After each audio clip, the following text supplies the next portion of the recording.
Announcement has been paid for by the Celtic World Order.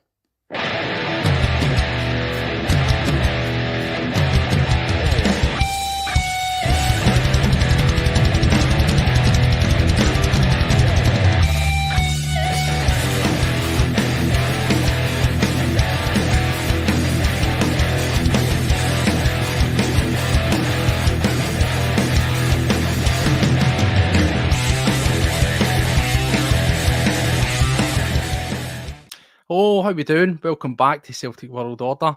A wee bit of an early one today as we're on many schedules. Paddy Boy's got to get his body back to work at some stage, and I'm playing daddy daycare, being the solo parent while my wife is away working. So we're getting this one out and we'll cover all the sort of news and things that have been happening in the league this week in the run-up to our big crunch game, important game at home to Hearts. Certainly one that we want to win and get out of the way. As you can see, it is my good friend, my bearded brother there. It's Paddy Maguire, Paddy Boy, joining us out there on the middle of the North Sea. How you doing, my friend?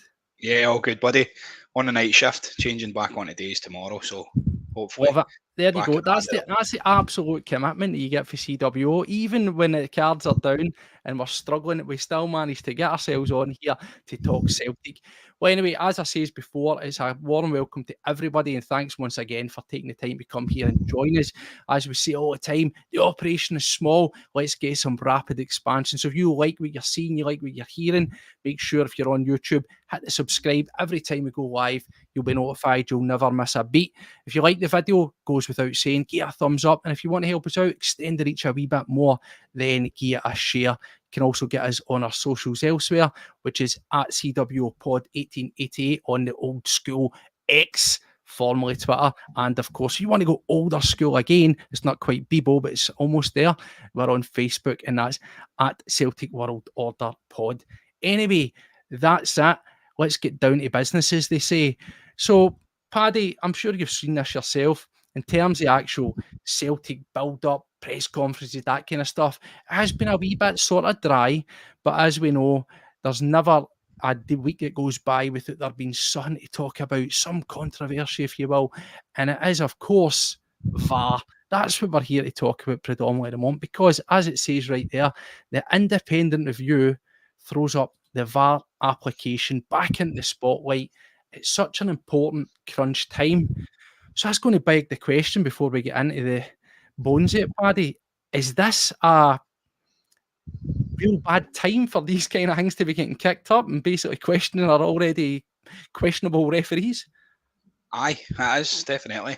You've seen the last time when obviously Brendan called them out, and rightly so, as we've been shown by these decisions, that a few of the decisions afterward were more predominantly in our favour, essentially, I thought. But yeah, it's a bad time for the spotlight to be on them. Yeah, no, that's the thing. So, in case you were sleeping under a rock, this is, of course, the independent review of the last sort of period or quarter, or however they break it down, of the VAR decisions. So, in case you didn't know the key points of it, it was actually 1,181 VAR reviews. Now, that's not obviously all in the park, because otherwise games would begin on for 2.5 hours. That's just things that have been looked at by those that are in the VAR, whether they've took it to an on-field check or they've just sort of silently checked it. And from that, there was actually 76 on-field going to the monitor reviews. Now, what they've actually came out and they've published is that off those VAR reviews, 26, which is called KMIs, which is a key match incident, they found that 26 of them have been wrong, but there's 10 that they've highlighted which are decisively bad, that have had an actual impact on the way a game's played out. How they've split the two of them, I don't quite know. I'm just reporting the facts. That's for some other anorak somewhere. We bring it down a down-to-earth style that we do here at CWO. And what I thought was interesting was they also decided, or not decided, they found that from on-field, just the referee with his eyes had got 90.3% of the on-field decisions were correct. And they then went and says that by going to VAR, even though we've said that we've had 26 wrong incidents and 10 that were key, that increased the accuracy to 97.8. So when you break it down, that says that these decisions, even though it sounds a lot, the question is it? It's 2.2%. There's probably no such thing as perfect, is there, Paddy? But can we say that even that margin for error with the hindsight and being able to slow it down and all that, should it be higher? Or is that just asking too much? I think that's asking too much. Listen, it's good numbers. You give me the odds in the oil business, I'd be a rich man. It's people are going to make mistakes. They're human. Referees are human. We're getting shown these screens, and it's coming down to perception. What you view as a foul, I might not view as a foul. And you found that I listened to the phone in last night as well, and was it Simon Donnelly and the other lad that was on with him were discussing the Yang incident. One thought it was a red. Obviously, Simon, his green glasses, thought it wasn't, but that's made. But yeah, we could have different opinions on all of this, and that's what it's going to come to. Referees are the same. They're going to have an opinion Yeah. of that. I mean, No, well, that's the thing, and it comes down to says, but maybe it's been a bit dramatic. Says it brought it in a spotlight at crunch times. We says, we've sat here, and we'll get into another one because there's a few some interesting facts that have came around. Now, the referee in question is pertinent in the fact that it's John Beaton, and we're talking about the application of VAR. And obviously, that's the one that got our manager in a wee bit of hot water for telling some home truths. That was actually very interesting off the back of that. I mentioned that there was 10 key decisions that were fundamentally wrong and found to be wrong. And this is beyond the reaches of just Celtic and Rangers, all right? Let's break it down and look at it. The first one, and it shows you that, we had eyes in our head. We knew that, right? But also it shows you that the manager's completely vindicated, is the first two that they highlighted were that neither Celtic or Hearts in that match should have had a penalty awarded against them. Now, even sitting here as a Celtic podcast, I was of the opinion, I didn't think the Yang penalty was a penalty. It was the old coming back, we've seen them given. But if we're being honest, it was a shambles, right? It shouldn't have been given. And certainly, as we know as well, the one with handballs from Awata, Johnson heads it down. So by that, forget the fact he can't see it, he's turned away from it. The rules clearly state, you head on your own player, it is not a penalty, right? Two massive decisions. Now, we then get Yang sent off. There's been nothing to say they're not saying that red card was wrong. So take that as read, no pun intended, that is a right decision, whether we like it or not. I know we've seen at the weekend in Campbell and stuff. But just those two decisions there, take them in isolation. It's hindsight, coulda, woulda, shoulda, and all that, Paddy. But let's look at the first one. If we don't get that kid on penalty, the clearance that from it, where it scrambles out and goes down the touchline, Yang doesn't make that challenge. Yang doesn't get sent off. Do you agree? Yeah. Then we start the second half with 11 men. Yep. And also, if we look at when the timing off it, we go on 1-0 down at half time off a penalty with 10 men. Again, hindsight's a great thing, but regardless, I thought we started that game quite bright, certainly. Obviously, the penalty it wasn't to be. But we go on 1-0 down at half time with 10 men at that atmosphere. You're instantly deflated. Now, again, I know that's a hypothetical, but it's safe to say, is it not, that if neither of those two penalties happen at those times, the game is going to be completely different. There's nothing to say as well. Forget the fact that we could be going at nothing each at half time. If we get 10 men in the pitch, we might have cracked on where we left off. Yeah, we've seen it before. 10 men sometimes play better than 11. And if you come out, it's nothing each. You've got everything to play for. You're in there 1-0 down, a man down. You know it's going to be an uphill battle, especially against a Hearts team that are pretty well drilled. Yeah, no, that's the thing. So, but listen, as I say, it's not all about us. I'll go through some of the other ones that I thought were actually interesting, because a lot of these decisions are all around about penalties and how matter what way they come about. So the other one, obviously, as well, is that for Rangers, for those that might be interested, they got the Dijon Sterling red card that was deemed to have been incorrect. Again, they kind of change these things, kind of appeal it as what it is. And also they got remember when hell froze over and Kelly got a penalty at Ibrox? Well, they decided that one shouldn't have been. Now, you can joke about that and say that was so they didn't break the record, the consecutive games without conceding a penalty, and they were happy to just get that one wrong. But that was decided that was nonsense. As far as the biggest team that are affected here, and this is why I want to talk about it, we talk about our game, and that's all hypothetical. We could have won it. It could have made the game different. Hibs, a team that missed out in the top 6 by 1 point, have been absolutely roasted with us, and again, it's penalties. So in a match, they get beat 2-1 off St Johnstone. They didn't get a penalty in that match, where it's deemed that they should have had a penalty. Very important.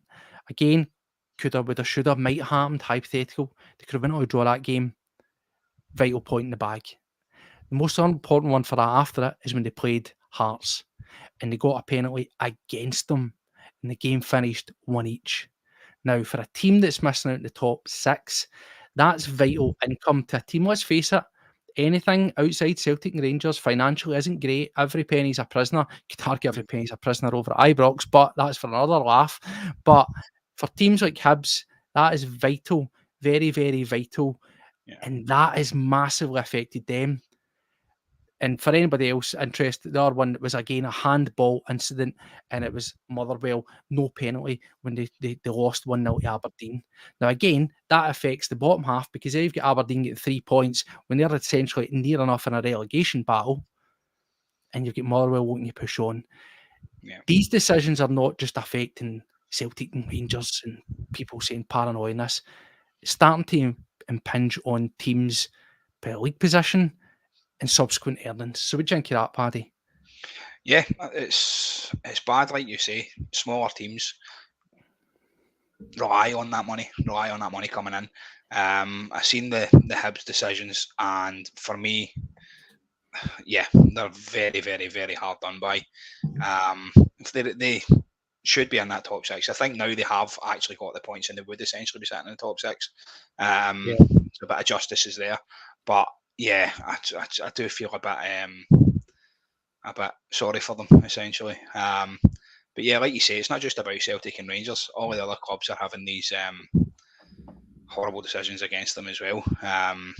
But yeah, we'll concentrate on us, and hopefully we don't get any more given against us. Yeah, that's the thing. Listen, we sat there and we spoke about this as well.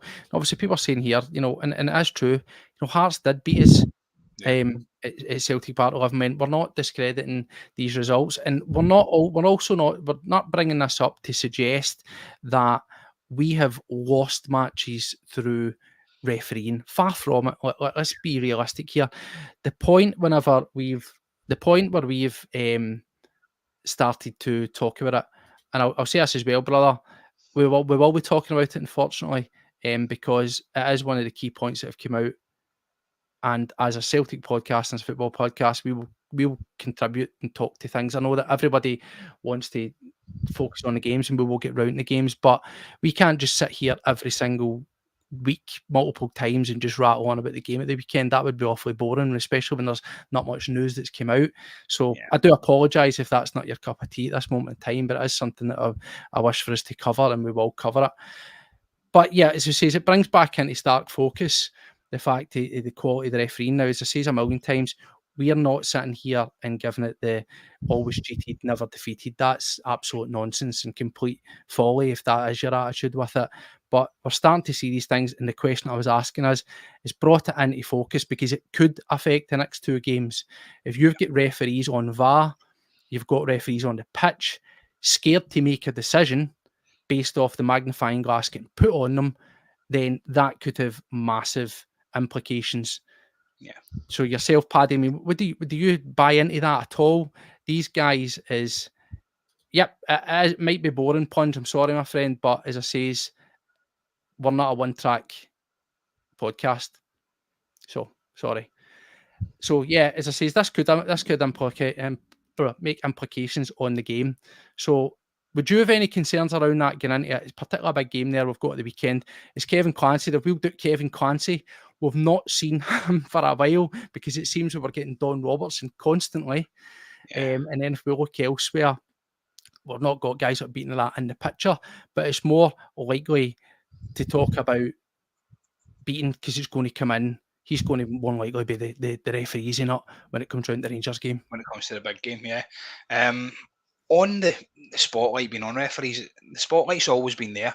Now they've got extra eyes on them essentially, and they're getting watched for every angle, and they're going to get pulled up. And I've had the conversation with you before about it, and I've said that if we make mistakes in our job, then we're going to get pulled in, and we're going to get our arse handed to us. Basically, we're going to get chinned on it, and we're going to have to tell why we've made that decision. Now, I made the kind of comment before saying that referees should have to come out and do a post-match interview and say, yeah, this decision was made because of this. This decision was made because of this. Now, I'd like to see a referee, whoever it was that gave the penalty against Iwata when Johnson headed it on his hand. I would like him to be shown that and to be saying, right, Johnson heads this onto Iwata's hand. Why is this a penalty? Mm-hmm. And chin him there on the spot, and then he gives us. See if he gives us an answer that we agree with. You go, right, fair enough. Now, not everybody's going to agree with the guy, of course they're not, but it's down to perception. And if they perceive something to be the correct decision, is that right? That comes down to this again. Listening to the phone in last night, Simon Donnelly was talking about perception, and he's saying, "Ah, yeah, that's the rule, but this should. I mean, this should have happened." And Gordon Duncan saying, "No, but if you drive at 35 mile an hour and say to the policeman, but it should be 35 here, shouldn't it?" And he says, "Well, no, it's 30." Again, it's perception. If you perceive something to be right, doesn't mean it's right.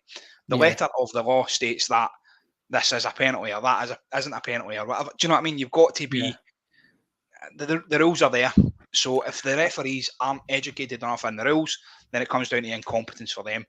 And yes, there is a lot of incompetent referees out there, in my opinion. I mean, I think the thing is, Paddy, we're sitting here, we're talking about this, because this is, say that, well, my concern is, as I say, I've never sort of wanted to ever be one that bought into this notion of conspiracies, and maybe I've been a bit sort of naive, right?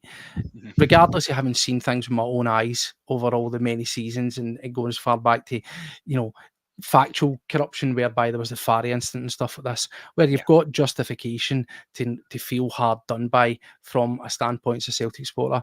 I've always had an element of sort of not blind faith, but just hope, if you will, to say I would like to think that isn't going to happen. I would like to think, and you can say that to the cows come home, but unfortunately it does continue to happen. But off the back of this, as I say, my big concern is moving into these crunch games, and we'll move on to it because there's another bit. There's some facts that folk have been put out. You've probably seen it if you're on social media. Here's a certain account. He puts out loads of stuff. Some of it, yep, you know what? Some of it's well out there, and some of it is just hard facts. And I think the sort of concerning thing is when we started getting this nip and tuck thing. My concern is the decisions and the inconsistencies that have been rife throughout the course of the season could end up coming to full fruition over the next game or the game after that, and that's around totting up and suspensions and the likes. Now, I've got some things here. I don't know if people saw it. I just think it's very interesting and worth bringing up because, again, let it be known, I'm not saying that Celtic lose matches because of this or whatever. If Celtic were to go on and hopefully, as I expect us to go and win the league, then it would be a case of Celtic will do that in spite of these things rather than as they'll struggle because of them. And it was all around John Beaton. Now, John Beaton, again, he's a referee that's been at the centre of the Brendan Rodgers things, which says he questioned those decisions in the Hearts game, which we brought up, which were highlighted in the VAR independent review as being wrong. So again, he's vindicated, he's right, but yet he's still been punished for it. And he spoke about John Beaton. That put into very stark focus again the sort of very hate relationship, if you will, with Beaton and the Celtic support and his allegiances, and the notion again that Celtic are refereed to a different standard. I'm seeing some comments in, by the way. We're actually going to get round to transfers as well. So as I said, you bear with us on this. It's a step process. It's not a scattergun, but as we say, so it says John Beaton has handed out 68 yellow cards and 1 red in the league this season. Guess who's at the top of that pile with 11 yellows and 1 red card? Well, that would be Celtic. And then if you meander yourself right down to the bottom, only above Motherwell is Rangers with 2. So he then goes into the facts and he says that if you look at a Rangers game, he said 4 games in 23 to 24. So, the seen so far.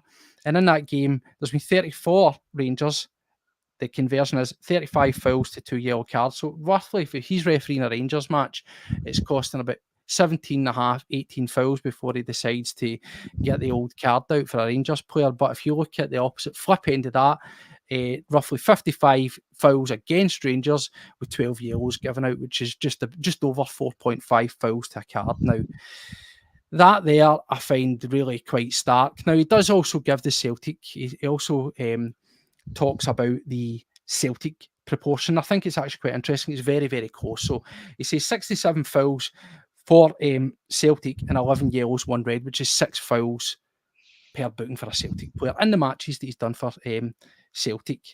It's out of 6 matches, and 4 against Celtic, 65 fouls and 12 yellows, which is about 5.4 fouls to yellow cards. So they're very, very close together, but there's a clear separation, is there not, between the amount of fouls for one team and the amount of fouls for the opposite.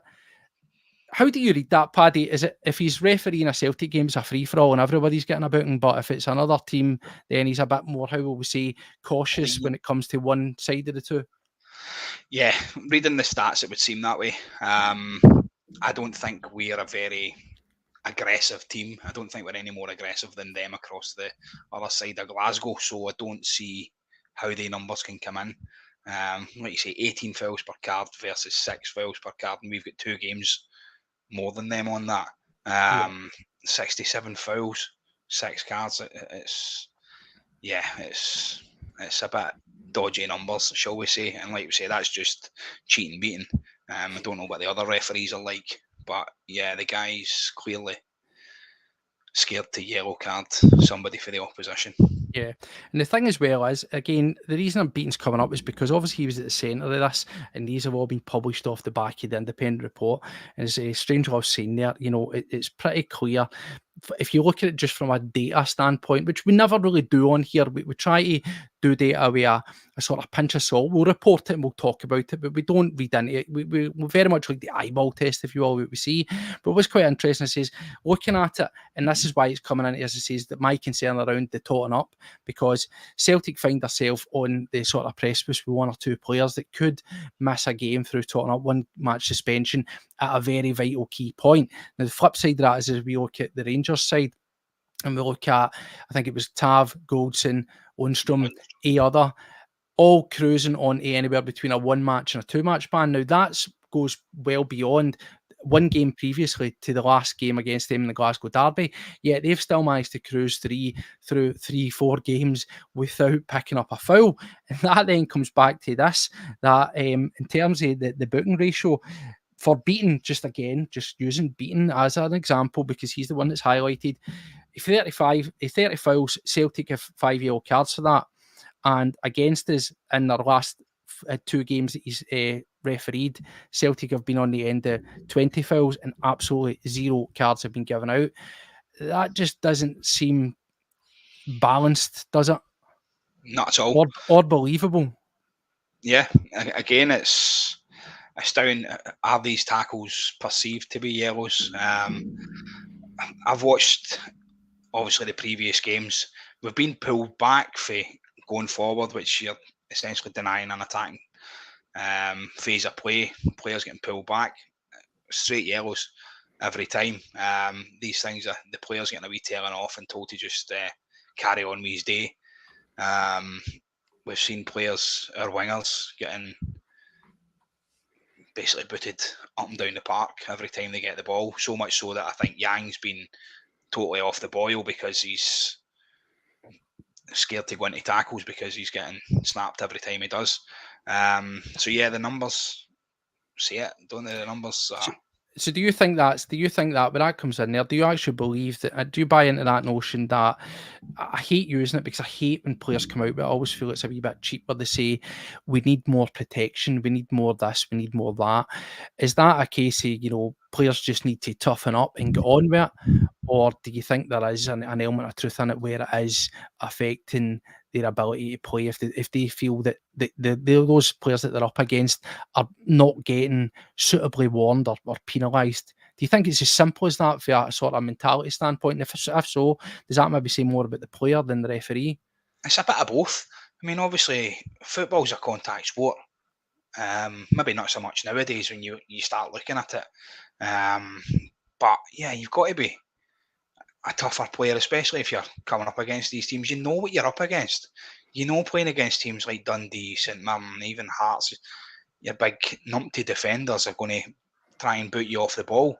Our wingers, our striker, even Kyogo, quite small. They're not exactly the biggest players. They're not going to push players off the ball and whatever else. But your big centre halves and left backs are just going in and basically shuffling them out of the way and giving them a wee nick here and there. Yeah, Letting them know there. Yeah, you've got to toughen up, but yeah, the referees have got to give us a bit of protection as well. Yeah, no, that's the thing. Just be going to it anyway, and as I say, that's the concern for me. Is it's more around the totting up things. I say, and I don't believe in sort of coincidences that these things it's just the way the game pans out. And I think if you were definitely a betting man, I think you would probably you get far better odds, I believe, in Celtic goes and one of our sort of key players that are walking that tightrope than certainly teams from elsewhere. So that's why he's been brought up. And that's why my sort of concern is around it. But as I say, as Punch was saying there, he's like, it's not so much VAR. Yes, we've got the sort of Poundland version, if you will.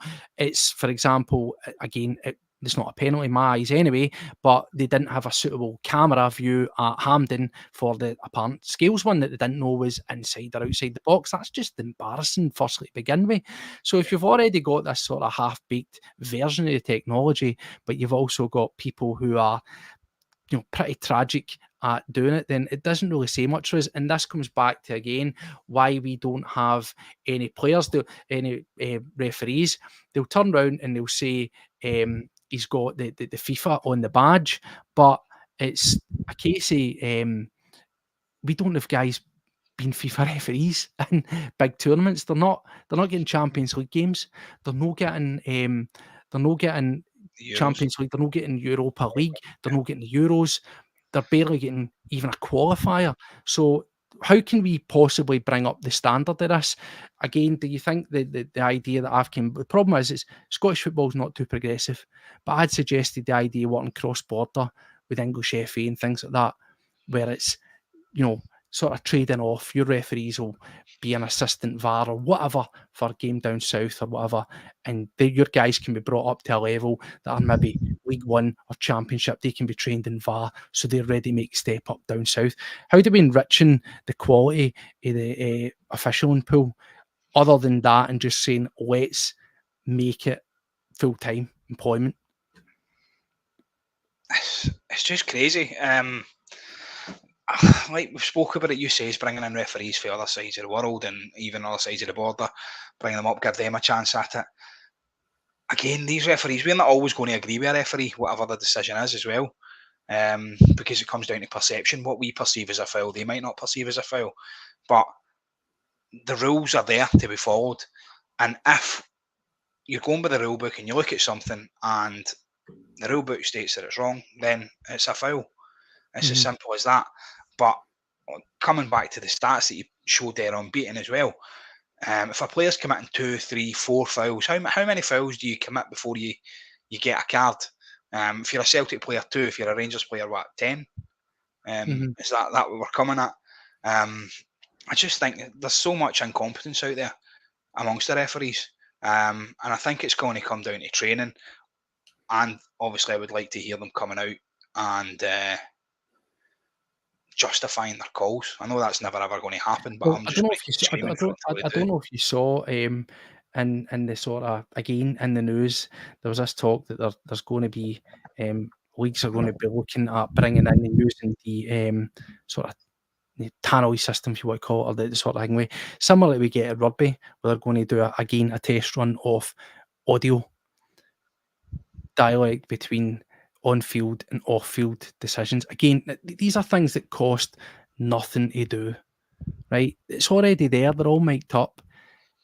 Why are we not doing it? Is it just, as they say, is it back to the bowling club mentality of Scottish football? Is it a fear? Do you think they're not doing it because they don't want to do it, or is it because there's also a level of doubt around our refereeing? So what I mean by that is I was always, when I was asked the understanding is, I don't think they're as professional and slick enough that if they're making a decision and they're saying, let's just say they're quoting a rule, just make a rule up, Rule Aye. 14A or something. They're not going, oh, that's not a penalty because Rule 14A such and such says this. I don't think they know. I think it's literally a case of, doesn't look like it, mate. Nah, I'm not sure. Nah, I don't think it is. I literally Wait, think I'll it's slow it down. that. Let's have a look for this angle. Again, you look at the TMO in rugby.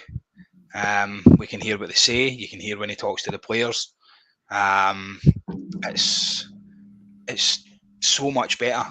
The rugby runs so much smoother. The guys don't answer back because they know that the refs understand the game. They know that the refs, obviously, in the TMO area, understand the game as well. So they're given, no, that's not this because of such and such.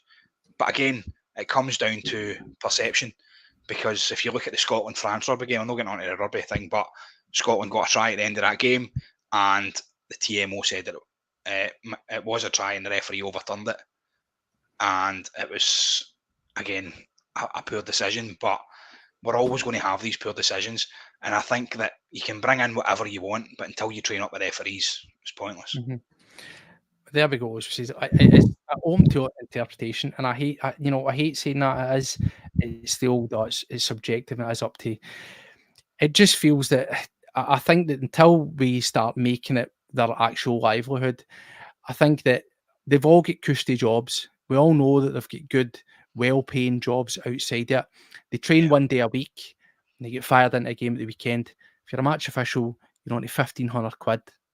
And if you're running the line, I think you're about £800. That's no bad as a wee side hustle, isn't it? It's all right. You know, that's pretty bad, but it's no bad. But on top of a massive wage as well, surely the budget's there that we can start to at least try and make these guys full time. You know, if you have a body, a pull up full time grade ones, only making your grade one guys, only making them fully salaried. I think we've got about 12 to 14 grade one referees. I would just make the wage appealing enough that it's paying better than what they're doing now, but you know, it's not astronomical because it needs to be happening. It really, really does need to be happening in order to bring ourselves up to a standard. You know, it's sooner rather than later. We need to sort of evolve or we'll die. And that's what, unfortunately, Scottish football is. You know, we've got the chief of the refs about to retire, and this is his last hurrah. I would like to think that we're going to get somebody coming in with fresh new ideas, but alas, we'll probably get some other retired guy that's doing the sort of working man's club circuit in the door, isn't it? That's pretty much what we're going to be getting. So, anyway, for referees and VAR and all that nonsense that we can't be bored with, it's another distraction. There's a wee bit that's came around about potential transfers, if you will, because the Matt O'Reilly story, big handsome Matt, has reared his head again. And this time, well, it's another very appealing team, is it not? This time it's supposedly AC Milan that are sniffing about. Inter Milan. I don't know if I prefer AC or Inter more. If you ask me that question, you push me. I'd maybe say AC Milan. I would. We've got a bit of history with Inter, though, haven't we? I know. But anyway, what do you think of that? Again, it came up. He's obviously a player that we don't want to lose. I do believe that when we had the Inter interest, Atletico, I'm mixing everything up maybe. I think that it certainly did affect his overall performances since then. You know, he said in his interview that he felt that he handled it quite well. And by all accounts, maybe he didn't. He didn't throw his toys at the pram, but it certainly had an effect on his game, did it not? And do you think something like this is likely to affect him again, or is it going to be eyes on the prize? I think it'll be eyes on the prize here with him. I think this could push him on. Hail, Miles, how you doing? That's my boy. Yeah, I think it's got to be eyes on the prize. I think he's going to push on for here. If we can get Atletico and we can get Inter into a wee bidding war for this guy, what did we knock back? Was it somewhat 25 million euros or something? Supposedly in that region, aye. Roughly, run about that, right? I think this could break our transfer record. I would like to think so. Inter have just won the Serie A, and I think you get upwards of 100 million for winning that. Then obviously they've got the Champions League money on top of that. So you're talking, they're going to bring in a rough revenue there of about 180 million. So they can afford it. Atletico have got a fair bit of cash sitting there as well. if they want him, they're going to have to come and break the bank. I don't think we should let him go for anything less than the 25 million. I think he's a decent player. He's been a bit of an asset to the team. Yeah, you pointed out he's had a couple of games where he's kind of scraped by, but he's getting his teeth and stuff. But I think he's come onto a bit of form recently, which is when we come good, essentially, the last few games of the season.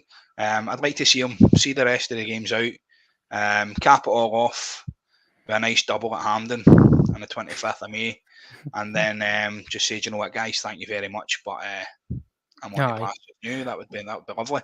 Well, the thing is, you see, when you look at it, as I say, is that he's, of all the squad, if you asked me if there was one player that I thought we were going to lose, it would be Matt O'Reilly. Aye. Now, again, that comes around to, we want to retain these good guys, but let's be honest, it's more than likely going to happen. And again, I'm of the opinion that, do I think we need to keep him? Honestly, no. There's a difference between saying, you know, you want to keep guys and you need to keep guys. I personally, he's a guy that you would say, right, it'd be nice to have him and have one of maybe 4 guys that you can hope are there long term, properly form a team around. But then there's guys like O'Reilly that come out that you just know that you're going to get a limited shelf life with them, and it's better to move them on rather than keep them about. Now, the one thing that I would say about O'Reilly is, if we decide that we're going to cash in them, and it's all ifs, and it all comes down to this, never trusting Celtic with the board and their money and spending that.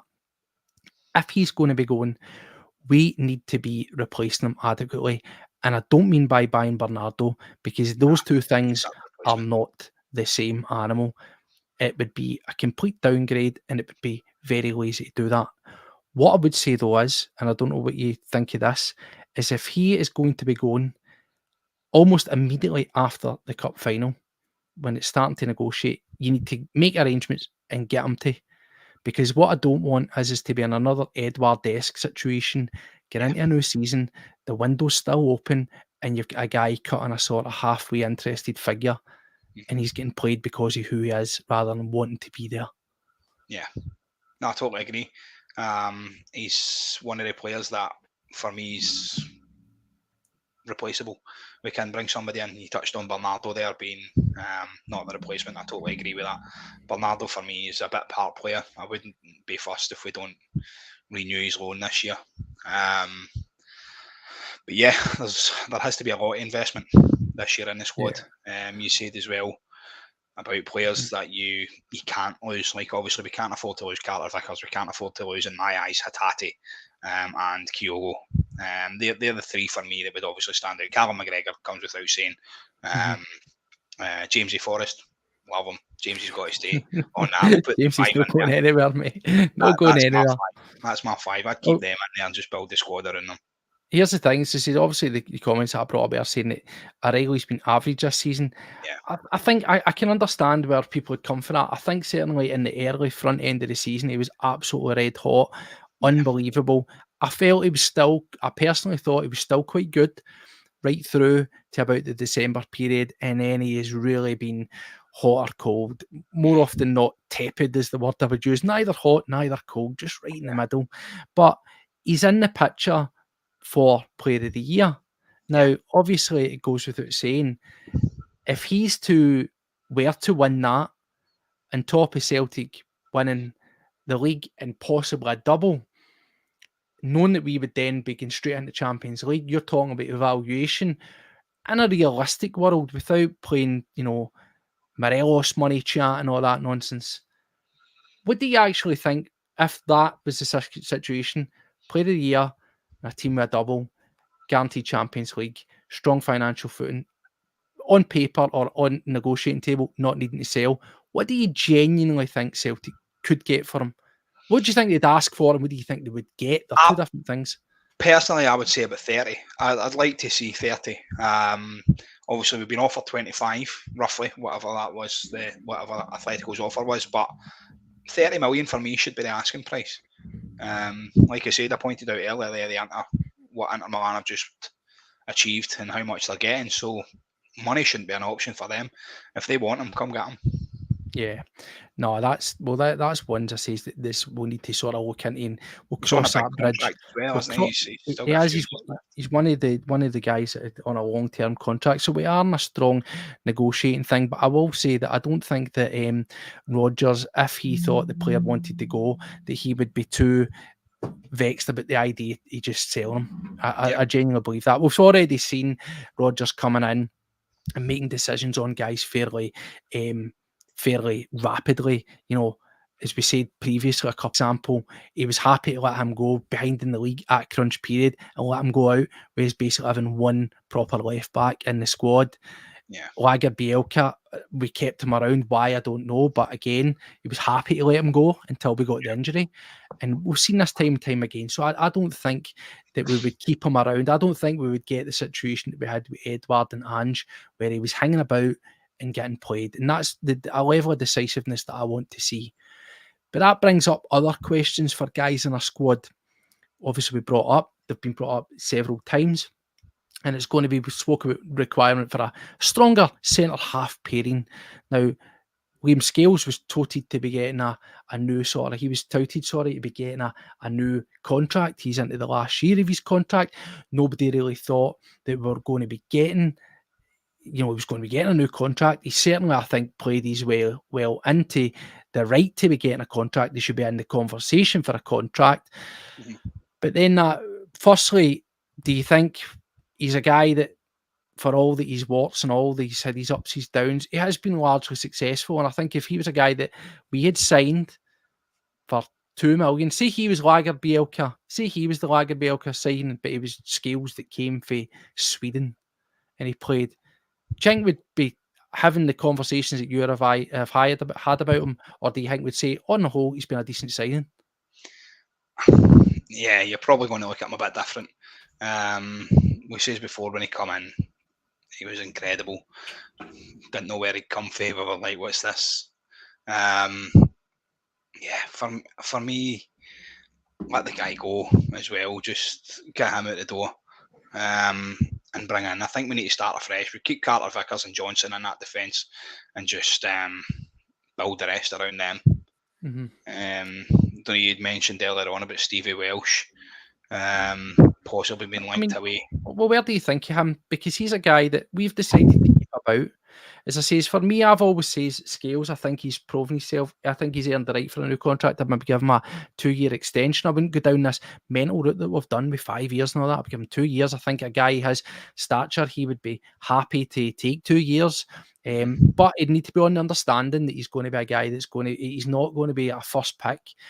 He could well work his way into being that position. But moving forward, looking for a better run in Europe, improving the team, we do need better, okay? Yeah. Welsh, I'm interested in what you think of him. So if we were to retain Scales on a longer term contract, we've got Nawrocki, jury's still out. It looks as if it's not, for whatever reason, not Rodgers' cup of tea, but that's what pre-seasons are for. Nawrocki's pretty much on the way out. So is Welsh a guy that you keep around? Now, there has been interest previously, past 2 transfer windows, from Toulouse and Udinese, circa 3.5, 4 million. Is he a guy that you just cash in your chips on, you take the money? I would, yeah. Keep him about? No, for me, he's a backup player. Somebody else has touched on it there as well. So Scales, for me, he's a backup player. So if you're going to give Scales a 2-year deal, then for me, Welshie could go. And if it's anything like between 2 and 4 million, I could bring in somebody decent enough, somebody that's going to play alongside Cameron and tighten up that defence, solidifies a little bit. Because we're caught out far too many times at that left-hand side, and we talk about it constantly on the shows when we're previewing games and stuff. Yeah, I know. It's that's the thing. We know these things, but as I says, when we're looking at the options there, he's a guy, as I says, we've got Taylor into last year's contract. Again, I think much as he's got his issues, in terms of for that Scottish sort of designation that you need for Europe and all that kind of nonsense, again, if you're somebody like Taylor, same way as somebody like Scales, you've got to ask yourself, what is my ambition? What kind of signing? What kind of club am I going to get if I leave Celtic? So I think there's wiggle room to keep those guys, maybe like Scales, not give a high earner, keep them around on maybe a 2-year contract or so on current wages, maybe a slight increase. Somebody like Taylor that's been there a wee bit longer, I'd probably say there's negotiating to drop his wage down. You keep them around as an option because they are pretty good options, certainly for the domestic side of things. Yeah, But that's we need their to think. option's not the solution. We need to think larger scale there. Somebody that could be certainly is an option, and I don't know if you necessarily think he's a solution, is another one's Adam Eder, a guy that you seem to be a big fan of. So originally when he came, there was this talk of there was no option to buy. It was just a straight up loan. But if they did, they would be looking at wanting about 6 million. It turns out now that for whatever reason, I don't know if Norwich have just they've sort of ran their race with him and they're happy to let him go despite what he's been doing for us. It seems that the price they'd be wanting if they're going to sell is 5 million. We've spoken about the need for investment and we need at least 3 good strikers. I don't think by any means that he's a starter. But 5 million is a opening gambit. Is that something that you're entertaining? I think at the club at the minute, Adam knows his position. He knows that Kyogo's the first starter. He knows Kyogo's the first name in that team sheet. And if he's quite happy coming on and giving us 30 minutes every week, his return on that is pretty special. Like, he's got to go against them as well. So that, for me, adds a wee bit on his price. 5 million, I would take him. There was a discussion, would we rather have him or Majowski? And I said, obviously, I'd rather have Majowski. I think he's a fuller player and everything else. But do you think he's priced himself out of a move just by the nature that we'd never, ever seem to be willing to spend the money for Scottish clubs, but also the fact that, one, we've got Ida there. He's an option. We know the price Sometimes on him. Better the devil you know, isn't it? Do you think Majowski's played himself out of any potential would-be move to Celtic? Financially for us? I don't think so. I think if we go to Aberdeen, obviously Aberdeen, if there's other options, if we go in with an offer of 5 million and somebody else goes in with an offer of 5 million, he's going to go elsewhere, regardless of what we do. Aberdeen are not going to want to sell him to the opposition, essentially. I think we could get him for around about the 5 million mark. I really do. And if that's a fact of spending 10 million to have they two in as cover for Kyogo, because I think in Europe Kyogo got kind of found out a little bit. He was getting pushed off the ball with the bigger defenders. You can't get that time. Kyogo likes a touch in the box. He's not always a first player. Kyogo getting on the score sheet in the Champions League, does that change anything for you, or do you still very much of the opinion that it was better than the first outing, but long term it doesn't upscale? For me, I think in Europe you need a bigger player. I love Kyogo. He's an incredible player and he gives us so much. But I feel in Europe you need a bigger player. You need somebody who's going to hold the ball up, who's going to knock it down. Even keep Kyogo on and have somebody putting those balls down to him. What player two up front? I'd like to see that in Europe, essentially. But I feel like he gets shoved off the ball a bit too much. And I think we need to bring in bigger guys if we're going to progress for there. Well, I've seen another couple, just would barely touch on it real quick. The shouts about Mikey Johnson. I kind of, again, I sort of roll my eyes, and I don't mean that disrespectfully, anybody making those comments, or certainly to the player himself, but it's like it's like a recurring dream, isn't it? There's a player in there, give him a chance. Mikey Johnson, again, asked the question about Welsh. Is he a guy that we just strike whilst the iron's hot? He could be working his way a ticket to Wembley and potentially helping him get promoted. He's been performing, he's been scoring, he's been assisting. Is he just a guy that, regardless of we've highlighted our winger issues, if you will, that some guys just don't work and they're better elsewhere? Do you just get a cash grab? If you can get about 10 million for him, do you just take it and say thank you very much? Yeah, you do. In my opinion, Celtic's too big a club for Mikey. He's been here, he's had so many chances. Brendan seems to love him. When Brendan was here before, Mikey had a chance and he was in and he was out. And he did it concern you? I say concern.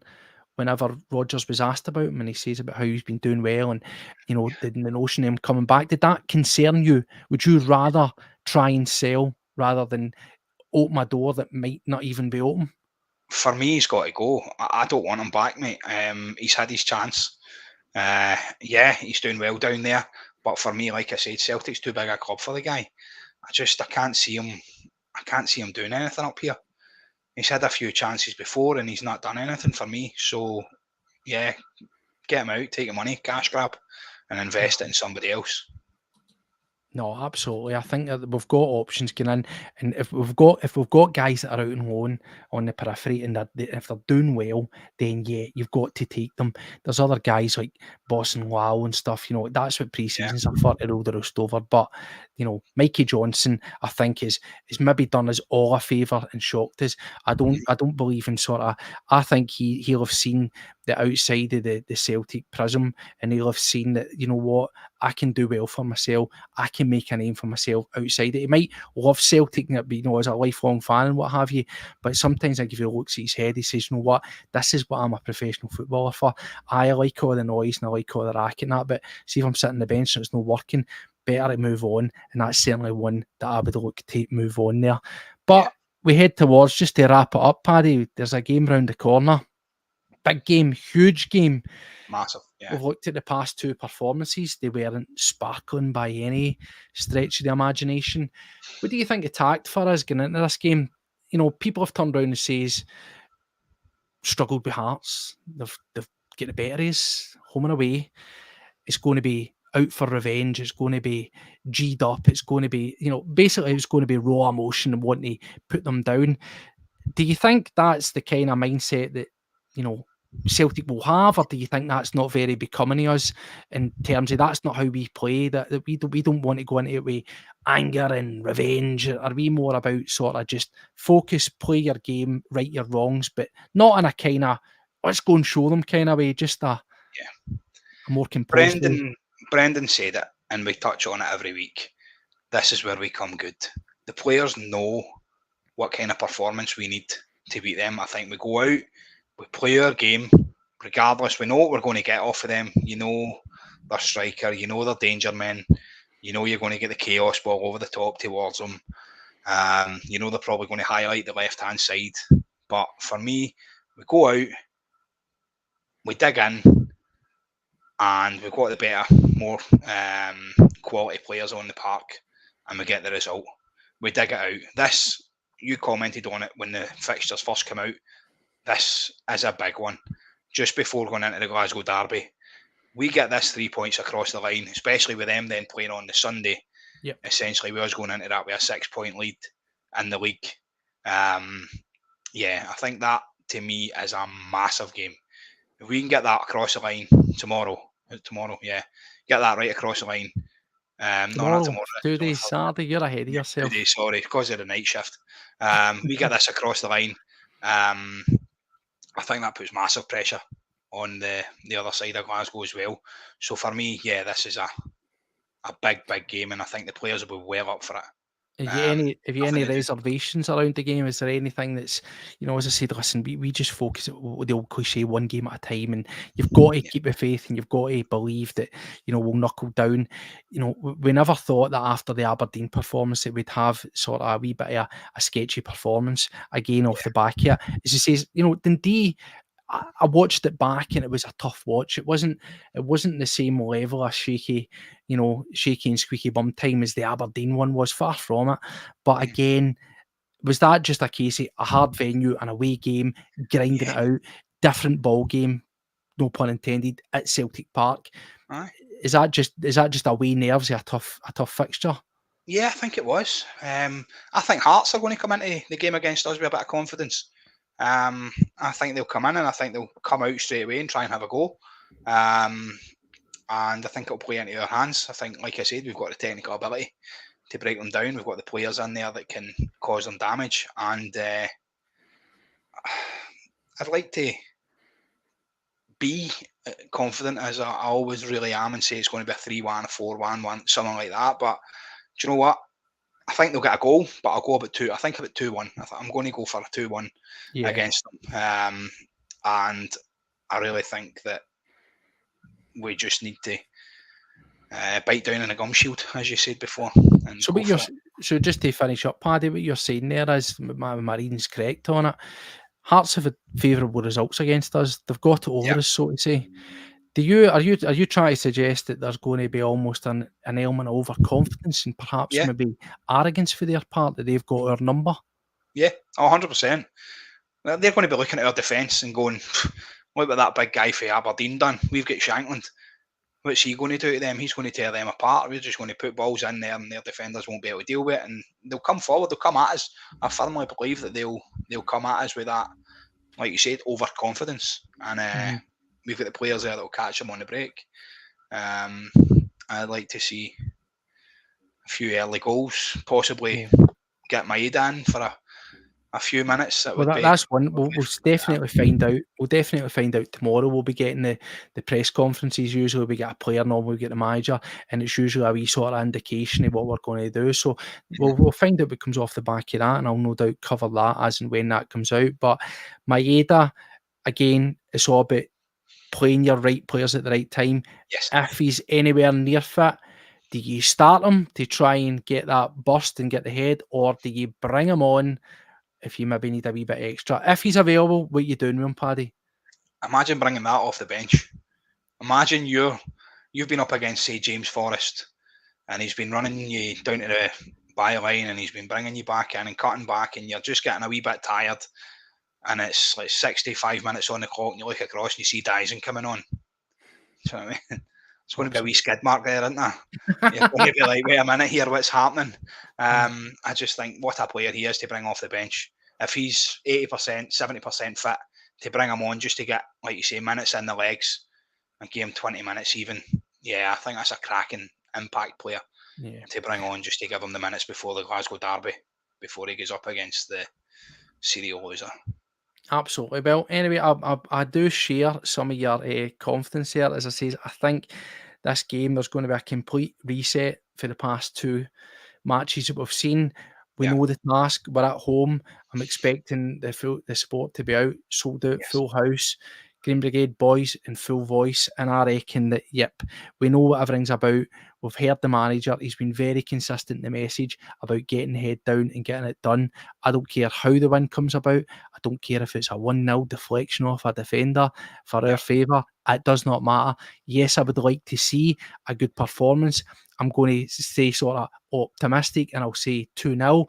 But for me, I think what we need for the confidence going into that game against Rangers is something tangible, a good, at least first and second half performance. We don't need to be going leading at half time, but a good, solid 2 halves of football and a clean sheet. Because I said before, I think that's the game that they're looking at. They're the game that they're banking on for us to drop something somewhere. And what a message it is to send out to show what we're all about. If we're going to be, kicking on and putting the fear in them before the biggest game. Ultimately, let's face it, the game that's going to decide, assuming both teams win at the weekend, it's ultimately going to decide where the league goes, isn't it? So that's where I'm going to say 2-0, and we'll hopefully be reporting back on that come the end of the week. But listen, I'm acutely aware of the time as we're nearly 25 past, and I believe you start working 8 minutes. Is that right? That's right, mate. Still got to get changed. Oh no! Look at this. I've got an appointment with a couple of cans in the darts. So lovely. Listen, I'd take a 1-0 with a dodgy VAR penalty. All right, at this point, this moment in time, I don't care what happens. VAR penalties, mate. We've already talked about them because we know how they know it doesn't work. We know it doesn't work. All right, so listen, see if we get all we need fucking Saturday. All we need on Saturday is a positive result. That's all that matters. It doesn't matter if it's 1-0, 2-0, 3-0. I think if we win that game, it doesn't have to be the most convincing going into the Glasgow derby, because you shouldn't have to G these players up for the Glasgow derby at all. They should know what this means. That, like you say, that game is essentially a 6-pointer and is going to tell you who wins the league. So we get in against Hearts, we let them come at us, we catch them out, and we put them to bed. It's as simple as that. Well, I just want to say before we go, thank you once again to everybody that's taking the time. I know it was an early one, a lot earlier than we'd normally be, so very grateful for you have been able to get in at such an early time. You probably should be having your dinner or whatever you do at this time normally. So thank you very much. It's always greatly appreciated. As I said before, if you like what we do, make sure that you help us out, get the reach extended, subscribe to the channel. You can like our videos and you can share out there. Spread the word, we'll get more bodies in. Just one last thing as well. I'd say I've seen a couple of folk, I put out a wee post. We got these samples of various stickers for all the garbage that we do here. And folk have been DMing me and asking how do I get some. Well, they're just wee samples now, but there's plenty more of them coming. So once they come out and they're rolled out, yeah, I will make you aware and you can give us a wee DM and I can get some out to you if you want them. And they'll be coming to a locker room near you or a toilet somewhere, I don't know, whatever. Spread the word, CWO. Anyway, thanks again to everybody for tuning in. We'll be back over the course of the weekend, looking at the game and obviously, hopefully, breaking down, which will be a good Celtic win, putting us ahead, putting on the pressure elsewhere. Thanks again, everybody. Take care of yourselves. Good night and hail, hail. Hail, hail.